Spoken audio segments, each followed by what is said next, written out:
Hey, it's Dr. Sheri. If you want to live a life that is fully charged, fully energized, where you have confidence that the path that you're on is going to be fulfilling, is going to have significant purpose and meaning to you, there are 10 things to be aware of that we know based on research that is universal across culture, across age, across gender, across socioeconomic status, and every other aspect that you can think of. There are 10 drives that we have innate in us that if you can cultivate and work on these 10 things, you are going to feel more alive, more purposeful, and live a life that matters to you and makes it feel like this is it. I'm super happy and satisfied with the way things are going. Doesn't mean that everything's perfect, but it means that you have the right balance of all the things going on in your life. Okay, so I'm going to unpack the 10 for you right now. The first drive, the first 5 drives are kind of the baseline, and then the second 5 drives are focused on driving you forward. So you kind of have a foundation, and once the foundation is there, then you can think about moving forward. So the first of the 5 drives that is foundational is this, the drive for control. Now, you're probably hearing that and you're like, yeah, absolutely, that's obvious. Like, I want to control my life.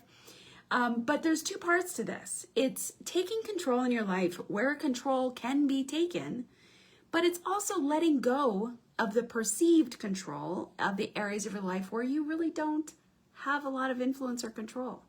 So it's not just becoming a control freak. That's not it at all, because if you try to just control everything more, you are going to be more dissatisfied and more unhappy. Rather, it's deciding and determining and having a good perspective. This is where good coaching comes in, because they can help your coach, like what I can do is help you have a better perspective or increase the clarity around where you can exert energy and control and where to let it go and to just kind of move through the emotions over letting it go. So control, where can you exert more control that matters? Where can you let go of your perceived control where it doesn't matter or where there's not an impact there? Second is your drive for competence. This is a recognition that as humans, we want to know and be good at things. I don't know anybody who would raise their hand and say, yeah, I want to suck at everything I do. I want to walk through life and not ever know what to do or how to do it and always be kind of in that first stage learning mode. That doesn't feel very good. So there's a benefit, there's an energy, an internal energy that comes from a sense of competence. Now, we can't be competent in everything. And in fact, I would say if you do try to be competent at everything, you're really not going to be able to get traction in a few things when you think about, business or when think about family relationships. Do you want to be competent in every single type of personal relationship possible? Or would you rather gain a significant level of competence with your spouse and with your kids? Or maybe with your spouse and with a best friend. So learn how to decide where the competence is best spent and put your time and energy there and let the other things go. Do I really need to gain a significant amount of competency on how to evaluate the value of items that go to a secondhand shop, like a pawn shop? I don't know why I thought of that completely random example, but there is absolutely no reason why I need to spend time learning and understanding and gaining competence there, because it is completely irrelevant to my life. Okay. Third one is congruence.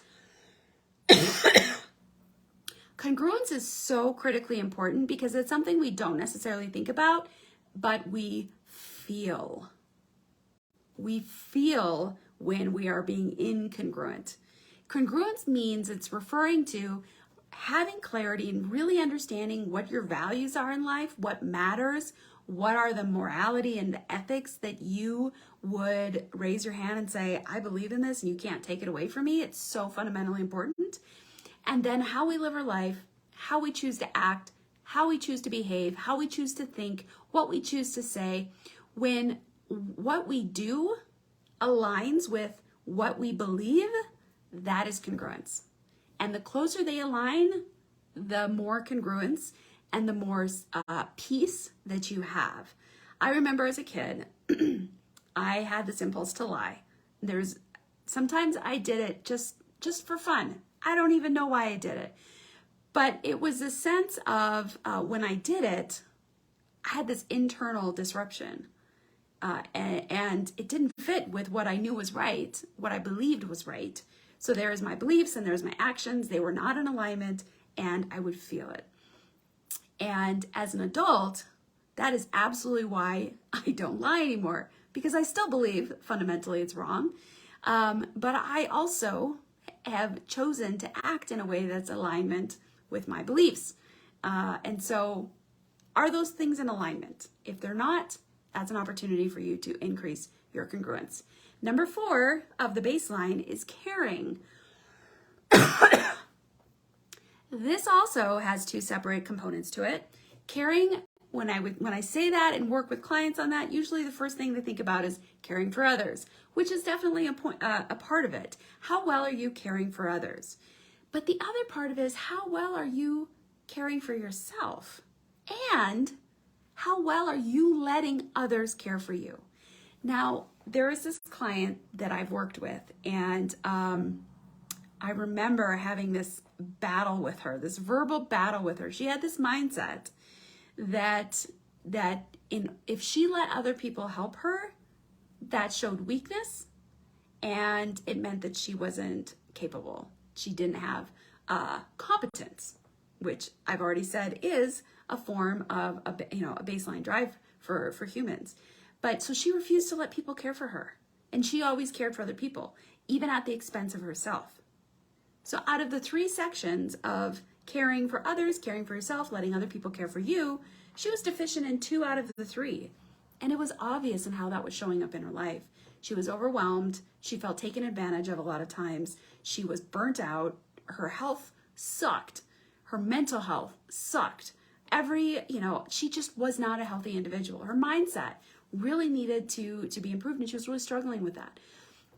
So I want you to think about caring. Sometimes we're easy with one, but we struggle with some of the others. But being able to grow in all 3 of these areas of caring helps you. It's a human drive. It's something that we need as a baseline, and will help you have an amazing life that feels fulfilling, satisfied, and connected. Number 5 of the baseline is connection. And so this goes along nicely with caring, because we need to be connected with other people. We were not designed and created to be in isolation by ourselves. We need to be around other people. This is why Eve was created, because Adam was by himself. So even in the beginnings of humanity, connection was part of how we were designed and built. And so how connected are you feeling with people around you? And how connected are you feeling with yourself? Which then ties back to congruence. When we are aware of ourselves and we have congruence, we're going to feel a stronger connection internally. But think about friends, think about family, think about peers, think about in your work scenario, think about if you are an entrepreneur and you own a business. All of these are areas where you can build connections, where you can demonstrate you care for somebody, they can demonstrate they care for you. And there is just a beautiful harmony in being able to learn and grow with other people. Okay, so those are the first 5 drives that are human drives that are universal and that are our baseline. The next 5 drives now are referring to how we move forward and grow.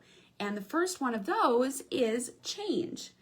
Now, some of us are hardwired, I believe, a little bit more to be like resistant to change, because there's some personalities, y'all know, there's some personalities where people just don't really think about change as a negative thing and they just jump in and do stuff. And then there's people that are more risk averse and they think about things and are a little bit more logical. But change is important in everybody's life, no matter your personality style. And part of the reason that change is so important is that it introduces new things into our brain. It introduces novelty, which actually changes the structure of our brain. It changes how our brain works. when we are put into a new situation. So this is part of why I am so passionate about traveling with my kids, because when you travel, especially out of the country, whatever country you're in, you're experiencing novel situations. And in order to succeed in novel situations, you have to problem solve, you have to be observant, you have to be present, you have to grow. These are all things that come out of that single drive for change. So think about where in your life, what areas in your life are you feeling stagnant, and how could you level up and change something in that situation? Secondly is challenge. We are also built for challenge. Think about your muscles. How do your muscles grow? They grow because you challenge them, you push them, you tire them out, and then there's lactic acid buildup that's then released, and that causes the fibers to grow and all of that good stuff. Same thing happens, metaphorically speaking, in our life in general. When we are challenged, we have to make a conscious decision to either accept the challenge and to level up, rise up, grow to meet the challenge, or we decline the challenge and we stay stuck. And our drive, our natural drive is to want to level up. Now, there's things that happen in people's lives, trauma, that changes the way that we view the world. It changes the way that we view ourselves. And sometimes those sorts of instances absolutely can impact what was a natural drive for challenge. And so now some people, they want to stay complacent. They want to stay comfortable. But if you allow yourself to be challenged, you will feel more alive and you will have a richer life. The number 3 of the growth, which is number 8 overall, is creative expression. Sometimes people say, I'm not super creative. I'm not a creative person. But here's the thing. I believe we all have creativity. It's just sometimes the creativity comes out in different ways that we don't think about as being creative. Even if you're a mathematician, there is some creativity that happens within that realm. It's an opportunity to take what you believe, what you think, what could be possibilities, being in the moment, taking something and creating something new or something different or an iteration of something. That is being creative. It could be something that you see. It could be something that you think about.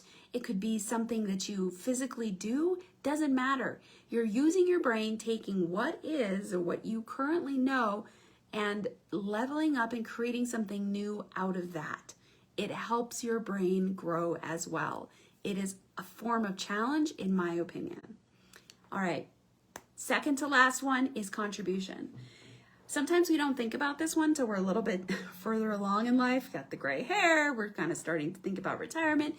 But when we feel alive and we feel charged in life and we feel like we're living into our purpose and meaning, we are also contributing to other people. So think about in your life, where have you contributed already? Who have you given something to? Maybe it's financial, but most likely it might be time, energy, knowledge, experience, love.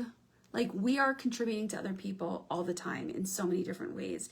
And the more that we can be intentional about contributing and not staying stuck in our own life and in our own mind and kind of living in the selfish world, I hate to use that word, but just go with me. You know, there's kind of the selfish, being self-focused and just focusing on ourselves versus having this external perspective to be able to benefit others, provide value to others. So if you're thinking, like, how can I provide value to others, which is literally what I do all day as a coach, that is contribution. And how can you help yourself gain more of a contribution mindset as you go? And the last one is drive for consciousness. And I love this one. One of my favorite words that really embodies one of my most fundamental values is intentionality. Everything that I do, what I say, how I interact with people, from my kids to peers to people that I'm trying to collaborate with, how I talk to myself, I want to be intentional. I want it to serve a purpose and for me to know specifically what it can do, why I'm doing it, why I'm thinking it, so that everything has a purpose. It's not just kind of random acts.